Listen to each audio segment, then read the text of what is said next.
بسم الله الرحمن الرحيم نحمده ونصلي ونسلم على رسوله الكريم أما بعد قال الله تبارك وتعالى فاصبر لحكم ربك ولا تطيع منهم آثما أو كفورا صدق الله العظيم. In the time of Rasulullah sallallahu alaihi wasallam, there were non-Muslims.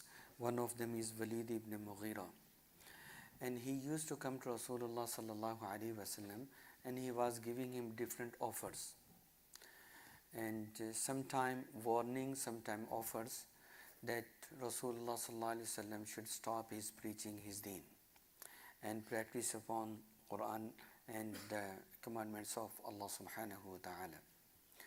And by mentioning this ayah, and it is a reminder for all of us that whenever we practice upon the deen of Allah subhanahu wa ta'ala, and we can see different type of people will come to us, and maybe they will try to stop us to practice upon Quran and the Sunnah of Rasulullah sallallahu alaihi wasallam in different ways.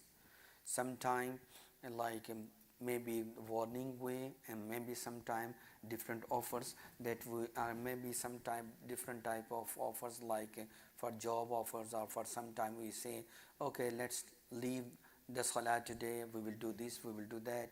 Or if you are on your job place, like if you pray your salah, you will lose your job. Or if you go for Jumu'ah, you will lose your business, you will lose your customers, something like that. These type of different types of offers.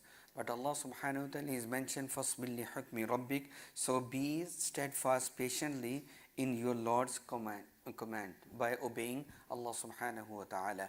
Like whatever Allah subhanahu wa ta'ala is asking us to do, like in the month of Ramadan, He was asking us to fast in the month of Ramadan, and we have to show sabr, patience on practicing when we are doing fasting.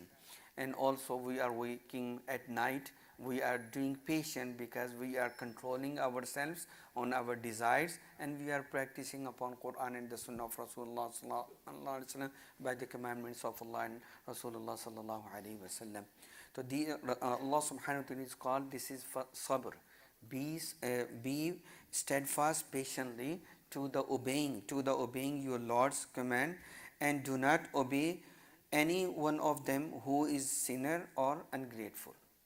Because if one is sinner, definitely he is misguiding you, or the one who is kafir or ungrateful, and they are misguiding you. So don't follow them, just follow Quran and the Sunnah and the commandments of Allah subhanahu wa ta'ala. Because once we know that someone is stopping us to do something good, something according to Quran and the Sunnah of Rasulullah sallallahu alaihi wasallam, someone is stopping us, it means he is a sinner or he is ungrateful. And ungrateful mean like he is a kafir, he is non-Muslims, or maybe he is a Muslim but ungrateful, he doesn't know that how to be thankful to Allah subhanahu wa ta'ala. Because as we can see, the ungrateful thing we can see as the hadith of Rasulullah sallallahu alaihi wasallam. When Sayyida Aisha radiyallahu ta'ala anha, Mu'mineen, he said that Rasulullah sallallahu alaihi wasallam whole night he was standing and praying salah, and she asked, Ya Rasulullah sallallahu alaihi wasallam, this is the mafhum, the meaning of that hadith, that why are you doing too much? You are the last prophet, you are the final prophet, you are the qualities of Rasulullah sallallahu alaihi wasallam and the status of Rasulullah sallallahu alaihi wasallam. And Rasulullah sallallahu alaihi wasallam replied, Afala akuna abdan shakura, may I not be a thankful slave of Allah subhanahu wa ta'ala? Because when He blessed me a lot and He gave me that high status, what is my responsibility? Should I enjoy it just sleeping and enjoy it?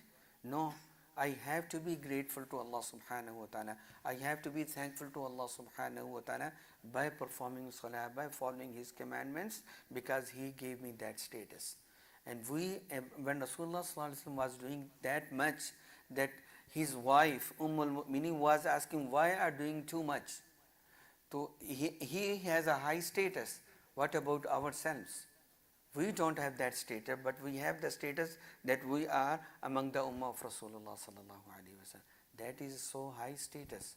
If we compare the rest of the ummah, rest of the Anbiya alayhi salatu wasalam's nation, we have very high status.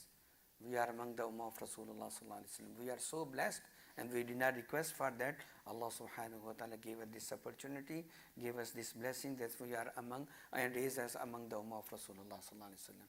So we have to be thankful to Allah subhanahu wa ta'ala by obeying Allah subhanahu wa ta'ala and Rasulullah sallallahu alaihi wasallam's commandments, inshallah. If we do that, inshallah, we will be among the grateful people, among the thankful slaves of Allah subhanahu wa ta'ala. May Allah subhanahu wa ta'ala make us among them, inshallah.